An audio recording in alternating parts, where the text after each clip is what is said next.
Hello everyone. सो इस lecture में हम डिस्कस करेंगे अपने important question from chemical reaction and equation, जो हमारे 10th बोर्ड्स के लिए काफ़ी हेल्पफुल होगा। इसमें हमारे short question, medium and long answer question हमारे होंगे, जो हम डिस्कस करेंगे इस लेक्चर में। सो इस लेक्चर को आप पूरा देखिएगा, जिससे आपको काफ़ी ज़्यादा हेल्प होगी, मतलब चैप्टर रिवीजन में काफ़ी ज़्यादा हेल्प होगी। जो मैंने आपको चैप्टर पढ़ाया है एनसीईआरटी का लाइन बाय लाइन, सो उसकी काफ़ी हेल्प होगी आपको, मतलब काइंड ऑफ रिवीजन हो जाएगा इस लेक्चर से आपको। सो चलिए शुरू करते हैं यहाँ से। सो ये 1 मार्क क्वेश्चन है विद आंसर हमारे। सो यहाँ पे लिखा what is chemical reaction. So a chemical reaction is a process in which one और मोर substance are converted into new substance and with products with different properties. So हमने देखा था lecture में जब हम पढ़ रहे थे कि उसमें हमारा रिएक्टेंट रिएक्ट करके हमारे नए नए प्रोडक्ट बना रहे थे। उसमें हमारे टाइप ऑफ केमिकल रिएक्शन से like combination reaction, decomposition reaction, displacement reaction, double displacement reaction and precipitation reaction. So इतनी तरह के हमने रिएक्शन देखे थे। उसमें फिर कॉम्बिनेशन रिएक्शन में हमने देखा था कि दो रिएक्टेंट कंबाइंस करके एक प्रोडक्ट फॉर्म कर रहे थे। देन इन डिस्प्लेसमेंट रिएक्शन में फिर डिस्प्लेस कर रहा था, मतलब कि BaSO4 की जगह, मतलब उनकी रिएक्टिविटी ज़्यादा थी, इससे मतलब वो एक दूसरे एलिमेंट को हटा दे रहा था। फिर डबल डिस्प्लेसमेंट में भी हमारे और दो दो हमारे डिस्प्लेसमेंट हो रहे थे। सो ऐसे टाइप टाइप के हमारे केमिकल रिएक्शन हो रहे थे। सो यहाँ पे हमने रिकॉल कर लिया क्या क्या है था। सो यहाँ पे हमें पूछा right the chemical formula for the रस। सो हम लिखेंगे Fe2O3.X H2O। ये हमारा फॉर्मूला होता है हाइड्रेटेड फेरिक ऑक्साइड का।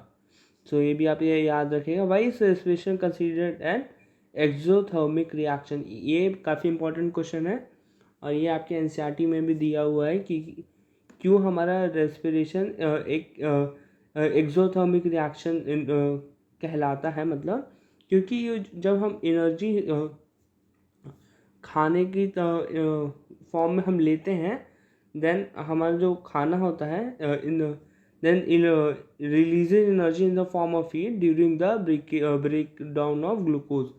सो जो हमारा जब खाना टूटता है, फिर वो खाना जब हमारा ग्लूकोज के फॉर्म में होता है, सो उस फॉर्म में अगर तोड़ने के बाद हमारा जो काइंड ऑफ हीट ऑफ मतलब हीट रिलीज होता है, क्योंकि उसके वजह से, क्योंकि कितना ज़्यादा खाना हमें मतलब तोड़ना होता है एंड देन उसको अब्जॉर्ब करना होता है। सो उसमें काफ़ी एनर्जी रिलीज होती है।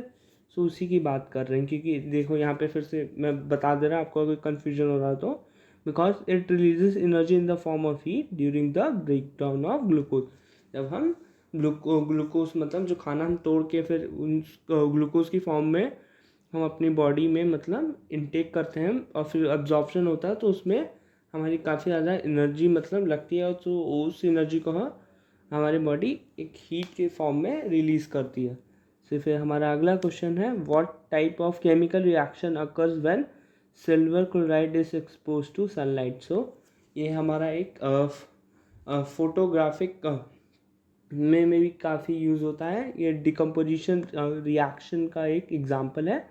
फोटोकेमिकल डिकम्पोजिशन में काफ़ी यूज़फुल होता है और इसका हमारा रिएक्शन है AgCl will give Ag plus Cl2 in presence of sunlight. So ये भी क्वेश्चन काफ़ी इंपॉर्टेंट है। Then our 2 marks question. So write a chemical balanced chemical equation for the reaction of zinc with hydrochloric acid. So हमने यहाँ पे लिखा है Zn plus 2HCl will give ZnCl2 and plus hydrogen gas. So हमने यहाँ पे 2 लगाया and then यहाँ पे 2 पहले से था हाइड्रोजन गैस में। सो हमारा सब कुछ हमारा बैलेंस हो गया। ये हमारा एक टाइप ऑफ डिस्प्लेसमेंट रिएक्शन है। Then what is redox reaction, give an example. So redox reaction हमने पढ़ा था kind of redox reaction is a chemical reaction in which oxidation and reduction occur simultaneously. मतलब ऑक्सीडेशन मतलब addition of oxygen and removal of hydrogen, and in reduction there is addition of hydrogen and removal of oxygen. So हम यहाँ पे देख सकते हैं example CuO plus H2 will give Cu plus H2O. सो इसमें हम देख सकते हैं यहाँ पे हमारा एक रिडक्शन हुआ है क्योंकि ऑक्सीजन की कमी हुई है एंड यहाँ पे ऑक्सीजन जुड़ा है, तो यहाँ पे हमारा एक ऑक्सीडेशन हुआ है. सो फिर हमारा अगला क्वेश्चन है why should magnesium ribbon be clean before burning in air. So ये काफ़ी इंपॉर्टेंट क्वेश्चन हो जाता है.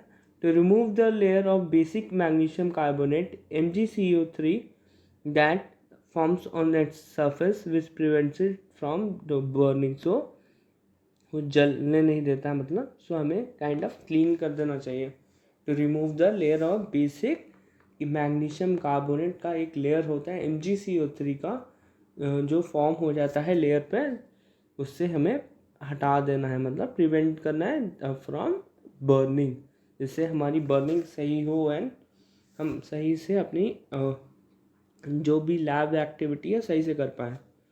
होप आपको यह समझ आया होगा. फिर हमारे 3 मार्क्स की क्वेश्चन है. सो फिर identify the types of reaction and write the balance chemical equation for iron react with copper sulphate, lead nitrous is heated, barium chloride react with sodium sulphate. तो इसके एग्जांपल है Fe plus CuSO4 will give FeSO4 plus Cu. ये हमारा displacement reaction है. हमने यहाँ देखा जो हमारा Fe है वो ज़्यादा रिएक्टिव है एज़ कम्पेयर टू कॉपर, सो उसने डिस्प्लेस कर दिया एंड फॉर्म कर लिया FeSO4 plus Cu. And Cu हमारा उतना ज़्यादा रिएक्टिव नहीं है मेटल, इसी चलते वो अकेला हो गया.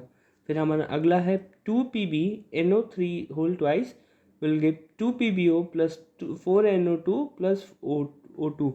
सो ये हमारा डिकम्पोजिशन रिएक्शन है. इसमें हमारा एक रिएक्टेंट काफ़ी मल्टीपल हमारे प्रोडक्ट में टूट गया. सो इस टाइप ऑफ केमिकल रिएक्शन को हम डिकम्पोजिशन रिएक्शन बोलते हैं. फिर हमारा अगला रिएक्शन है BaCl2 plus Na2SO4 will give BaSO4 plus 2NaCl. ये हमारा डबल डिस्प्लेसमेंट और प्रेसिपिटेशन रिएक्शन है.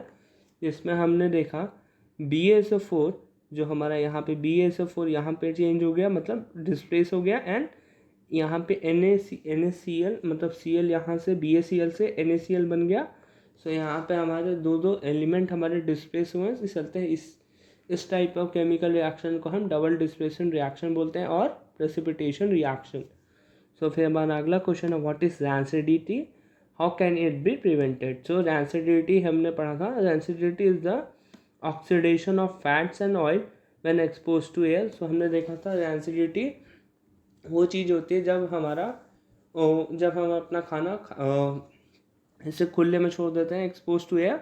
सो इसमें हमारा जो oxidation of fats and oil हो जाता है एंड देन उससे काफ़ी गंदी सी स्मेल आती है, causing bad smell and taste, and उससे काफ़ी गंदी स्मेल एंड टेस्ट आती है. सो उसको हम प्रिवेंट कर सकते हैं bye storing in air tight containers like in refrigerator using anti oxidant and in refrigerator.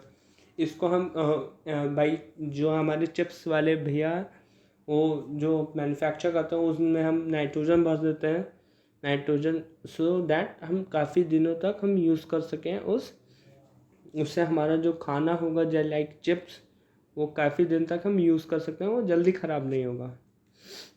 सो फिर हमारा अगला क्वेश्चन है explain the following with example like displacement reaction, double displacement reaction and precipitation reaction. So displacement reaction, a more reactive element displaces a less reactive one. So इस displacement reaction में ये ऐसा होता है कि जो एक more reactive मतलब element होता है वो displace कर देता है जो less reactive element होता है उसे. So ये हमारा example है Zn plus CuSO4 will give ZnSO4 plus Cu. So हम यहाँ देख सकते हैं जो हमारा Cu है is less reactive than zinc, so that's why they form ZnSO4 plus Cu. So हमारा अगला डबल डिस्प्लेसमेंट. इसमें exchange of ions between two compounds. So हमारे एक्सचेंज ऑफ आयंस भी होते हैं यहाँ पे. यहाँ पे. So Na2SO4 plus BaCl2 will give BaSO4 plus 2NaCl. So ये हमारा ये एग्जाम्पल हो जाता है डबल डिस्प्लेसमेंट रिएक्शन का. सो फिर प्रेसिपिटेशन रिएक्शन होता है एंड अनसॉल्युबल प्रोडक्ट फॉर्म जो होता है हमारा उसे हम प्रेसिपिटेशन रिएक्शन बोलते हैं. Like example like AgNO3 plus NaCl will give AgCl plus NaNO3. सो ये हमारा एग्जाम्पल हो जाता है प्रेसिपिटेशन रिएक्शन का. सो फिर हमारे 5 मार्क्स के क्वेश्चन आ जाते हैं. सो इसमें हमें पूछा जाता है what is chemical reaction. Right and balance the reaction of hydrogen and oxygen forming water. Why it is necessary to balance a chemical equation. So इसका आंसर है a chemical equation is a symbolic representation of chemical reaction using chemical formula. So chemical equation वो equation होता है जिसमें हम अपने chemical reaction को दिखाते हैं by using our chemical formulas like H2 plus O2 will give H2O जो है. सो ये हमारा अनबैलेंस है मगर फिर हम इसको बैलेंस कर देंगे by multiplying by 2 in hydrogen and in product side we also add नहीं multiply by 2 in product side. So it will balance.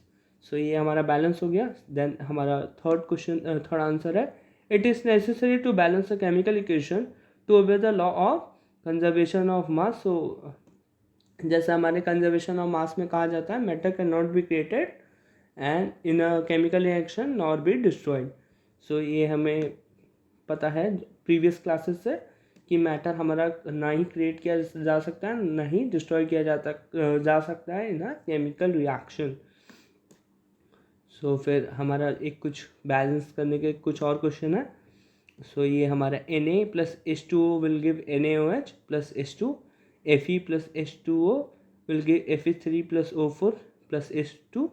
Ca plus OH whole twice plus CO2 will give CaCO3 plus H2O. इसके answer से हमारे 2Na हो जाएगा हमारा यहाँ पे plus 2H2O will give 2NaH plus H2. सो हमने यहाँ देखा हमारा 2Na है ये भी हमारा बैलेंस हो चुका है. 2H2 मतलब 4 है. सो यहाँ पे हमारा 4H हो गया हमारा. देन O2 है O भी 2 हो गया. दैट इज़ बैलेंस आर हमारा ये केमिकल केमिकल इक्वेशन हमारा मतलब बैलेंस हो गया. यहाँ पे भी हमारा 3Fe plus 4H2O will give Fe3O4 plus 4H2. सो हमने यहाँ पे हमारा hydrogen 8 is balance. Fe3 is balance and O4 is balance. Then third CaOH whole twice plus CO2 will give CaCO3 plus H2O. So इसमें हम देखते हैं हमारा calcium balance है कार्बन बैलेंस है O3 that is O2 and O2 will make O4 मतलब O is also balanced H2 and H2 is also balanced. So it is balanced chemical equation. So thank you. If you like this lecture you can like, share and subscribe for more content like this. So thank you and have a nice day. Bye bye.